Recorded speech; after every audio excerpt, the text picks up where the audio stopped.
নমস্কার বন্ধুরা, কেমন আছো? আশা করি ভালো আছো। আমিও ভালো আছি।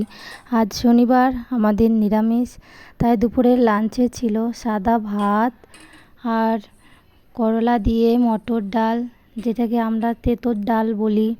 তেঁতুর ডালটা খেতে ভালোই লাগে। আর সঙ্গে ছিল বাঁধাকপির ঝাল, যেটা আলু গাজর দিয়ে বাঁধাকপির নিরামিষ ঝাল।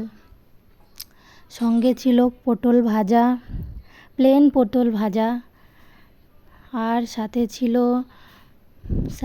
স্যালাডে ছিল শসা, লেবু। চলো, এই তো বরমশাইয়ের জন্য ভাতটা বেড়ে নিয়েছি, সব রেডি হয়ে গেছে। এবার বরমশাইকে খেতে দেবো, দিয়ে আমিও খেয়ে নেব। আমরা এমনি দুপুরে লাঞ্চটা লেট করে করি। বরমশাইকে খেতে দিয়েছি এবং আমি জিজ্ঞাসা করছি কেমন হয়েছে।